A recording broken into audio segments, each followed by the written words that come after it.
it's been a while since I've done a video. I've been truthfully busy with work, so I haven't had really much time to play too much. And when I do reviews, I try to play as far as I can through the game before I open my mouth about the game. Because, there's things I like, there's things I don't like. And I'd like to experience firsthand before I just review something or talk about something. Makes it more intelligent. So on today's block, we got Soul Leveling Arise Overdrive for PC. It's an action RPG. Developers are Netmarble Neo, published by Netmarble. So far, I'm 51 hours in. I've cleared up to chapter 8, and I've reached level 40 with the story. I've purchased 10 hunters that are helping me hunt. Oops. So far, we should go over here, show you off my hunters that I have so far. Currently just working through gearing myself up, since everything here is done with gold. Gold, I haven't found a good way to make gold in this game. There's a lot of upgrades I'd like to do, but I just don't have the gold, which gets into some of the weirdness. I really thought this game was going to be a gotcha or some kind of online store mechanic where you're buying stuff. There's none of that. This game's actually pretty clean in that regard. There's no gotcha. There's no online store. Everything is earned within the game. The mechanics of the game are just your standard kind of Souls like, where you run around, you do perfect blocks, you do perfect dodges, you get extra combo points to attack on. You do more damage from that. There are some things you can't block, and there's some things you can't dodge, which kind of makes the game a little bit hard. But you can heal. You got characters that jump in your hunters. I'm on co-op play right now, so hunters jump in with me as I'm going through it in my squad. If I do a perfect combo or do like a crit, one of the hunters will jump in and do their little overdrive maneuver and zip back out. It also gives you the option to, on some gates, you actually run the full group through, which is kind of neat too. Upgrading is just standard D&D like. You upgrade your attacks, you upgrade your strength, your vitality, agility, all those points right there. You got yourself skill trees, which I think I turned the sound down. I did. Um, which give you types of different things you can do. You can be an assassin, duelist, elementalist, ruler, uh, tons of different weapon skills. You can do magic. Then you got your physical enhancements, along with your Monarch's Awakening, which I got that a little bit ago and started filling it out. Your weapons, there's tons of weapons. It's crazy how many different weapons you can have, how many different types of weapons there are. They've really put a lot of thought in this game, that you're going to have a ton of hours in it before you're completing anything, just based on the fact that the gates can be altered. You can put more into the gates to raise the gate level, even from the first gate. You increase its level, which gives you better loot, which builds better weapons and stuff. You have crafting trees in here, so you can craft weapons. Your armor comes from all drops, but then you can use craftable items to increase the value of that armor to make yourself stronger, which is right here. Um, there's also jewelry. It's like your standard D&D at this point, which is kind of nice. Um, the one thing I don't like, some of this stuff gets feeling kind of rare when you're just proceeding through the gates. You actually have to stop and grind a little bit. Like, I got to go back and find out where this earring drops at a higher level than T1. Same with these are all T3. I'm up to T5 now, and I'm still wearing T3 gear over here, T1 gear. So I got to go back. I got to start farming. It's the same way with my hunters and stuff. Jake Chaw here. These are all. This is all tier 2 gear. She doesn't even have a bracelet. Some of my newer hunters here that I just got him. These sets don't even match what he does. I'm just throwing stuff in there to advance, so that way he can keep being useful to me. That being said, the game is runs really good on my 4070 Ti Super. Got it up at max at 2K. No issues really there. It did slow down in the snow level, which was really weird. So I think there was more because of it snowing. There was more particles being generated, and I think that had a big effect on it because I went down from 165 frames where normally it's capped at all the time to 40 and 45. So this might have some physics engine stuff in it where it's not optimized correctly for it, or maybe it's drivers. I don't know. But that was the only instance where it slowed down. All the rest of the levels have been I've been booking through. No slowdowns, no nothing. Animation's crisp. I find myself watching the attacks more than playing the game, unfortunately. So I miss blocks all the time. I'll do something really neat, and this huge attack goes off, and I'm just like I'm watching it and not watching the game to do the block to keep myself from getting destroyed. Talk about the crafting system. Game stays true to the anime. They've added some extra fights in here and there for just content, but you're strolling through season one of solo leveling, then you go to season two. Right after that, just strumming right along. It's the same follow through, same kind. There's no cuts or there's no skipping around. It's pretty true to the anime, which is nice.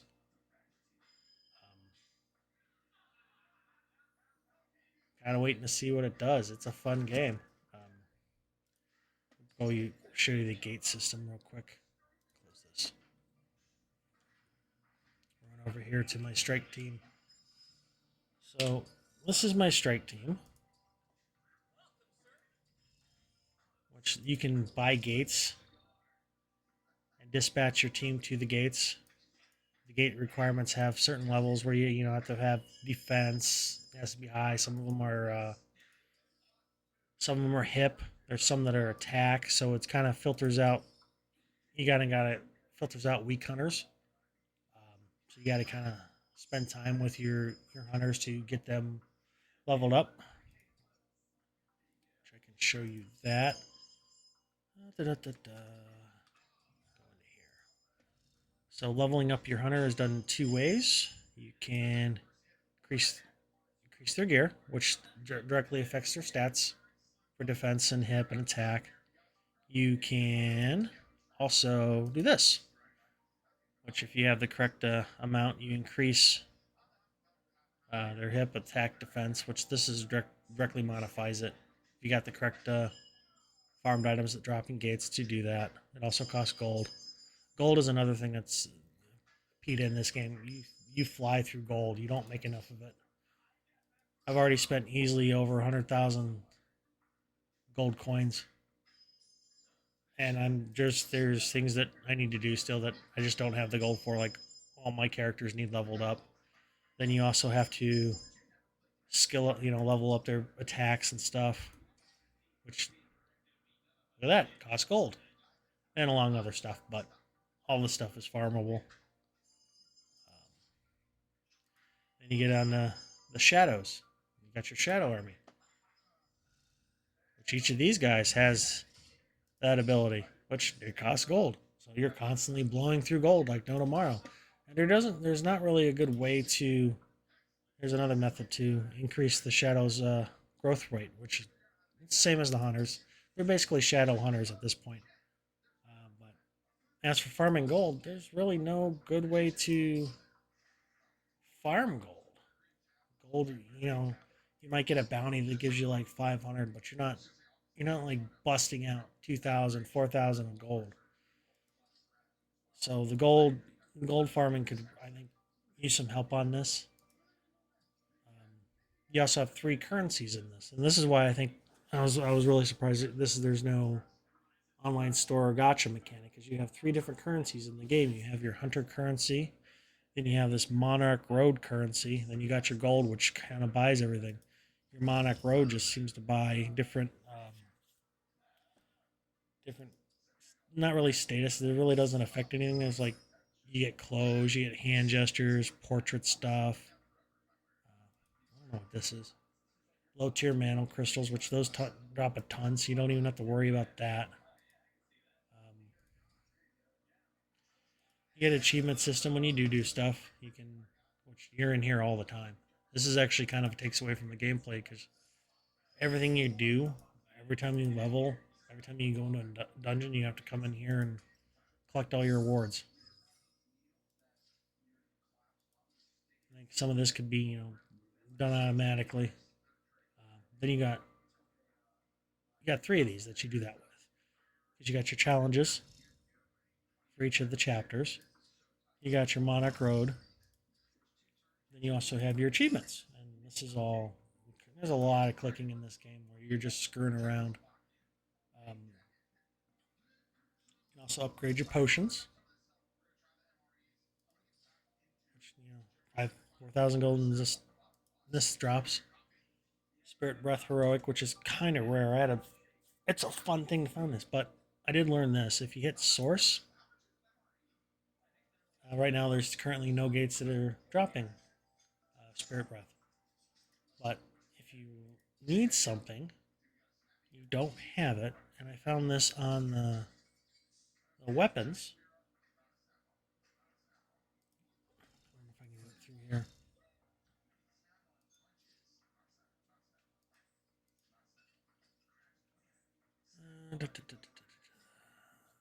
It's not in here, is it?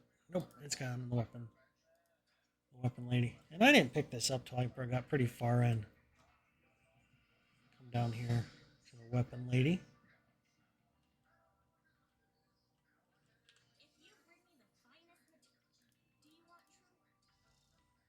Let's say you want an item and you don't know where it drops. So what you do is you can click on this burning level, click on source, and it'll show you where it drops, what star level that needs to be at to grab it. And it'll let you move there and jump right to the gate to where you need to acquire it. So far, there has only been one fight that I threw my hands up that I could not do. Um, and I think it's just because he's broken, would be my guess. Or was it the twin head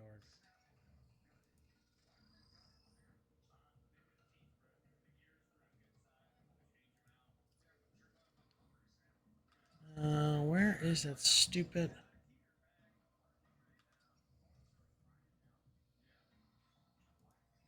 Chapter 6? Ah, here we go. Azarak, the Polar Night Storm. This dragon, or Wyvern, or whatever the heck, he never landed for me. He spent his whole entire time in the air when I was fighting him, and I was only doing it at 2-star. So I could get, oh wow, yeah, he drops that. I was only doing it at 2-star, and I couldn't touch him. I couldn't do any damage to him. He just flew around and AoE'd me from afar. And I don't know if it was just a broken instance, but that was the only one where the game kind of felt unbalanced for flying characters or creatures. Like it was directly rigged to stop me from performing. Other than that, all the other fights have been good. You learn really quick that blocks need to be blocked and dodges need to dodge because it's first you can almost dodge everything at first, but once you get to your fourth fourth tier, you have to block or you will not do it. He will just roll you like nothing. You can also talk to people, and they will give you acquired hunter coins. Hunter coins can be used to recruit new hunters. So you can add your gate clearing performance. Like here, hunter, connect. And you can try to get hunters to come to your side, to your aid. It's really weird is you get the hunters that die in a story are still in here. And you see them walking around, which is kind of weird that these two guys are. And I don't know if I want to get this guy because he's the one that goes around and kills everyone. And if you look at this, Mysterious accidents often occur when he's in your group. So I don't even know if I want to hire him. Um, Hunter coins are also used over here in the shop, which is this. It's really weird that it's not a gotcha because it feels like the gotcha mechanics could be easily put in, and they chose to keep them out. Like I would expect this to be some kind of currency exchange with real money for real items, and it's no, it's used for hunter coins, and you can convert hunter coins to gold. Six or 100 coins get you 600 gold. So at some point, you're able to go that route and clean out your stuff and get more gold. But at my level, where I still need my 100 coins to buy stuff, um, it kind of feels like gold is used in everything, but it's not readily available. And maybe I'm missing something. I could be. I could be missing something. But overall, the game feels great. It's a beautiful game. It's a lot of fun to play. I've already got 50 hours into it, and it's only been out for a few days. Come this video, and I've enjoyed every second of it. And my controller cries itself to sleep because I'm mashing buttons. I'm just going to town, and it's good. It's entertaining, and it's stupid fun. It's not really aggravating hard. I got the game on normal, and I'm plowing through it pretty quick. Um, I believe there's only 10 chapters though. I haven't read anything else, and right now I'm going into chapter 9, where I'm heading into get Tusk. I'm doing the Tusk raid, so I'm taking those guys in, and I'm going to get to fight Tusk, and that's when I become an S-rank hunter in this game. So I'm kind of excited about that. And I'm kind of excited to see where they're going to go with it. I'm hoping there's more DLCs that they're going to download, and they're going to add on more content. I hope the game does well. It seems to be received pretty positive on Steam, which is good. So controls are pretty simple. It's kind of like Stellar Blade, just without the gotcha, which is good. I hope it stands on its own, and they don't put pay to win mechanics in it. They keep it where you can't buy gold, and they keep that out of it. Here's to hoping. But in any case, it's a great game. Cheap. It was like only $40. Um, if you like those type of games, I'd get it. You're gonna enjoy them. It's definitely if you like Solo Level because it's good to the anime. With that, I am the worst gamer, and I will catch you in the next one. And hopefully, it's sooner rather than later because I'd like to get back into doing this one. Since it's wintertime, I should have more time. Um, with that, like, subscribe. I think I have comments turned on now. I didn't before, now I do. Comment the crap out of it. Tell me what you think. Tell me where I can improve. And we'll see you in the next one.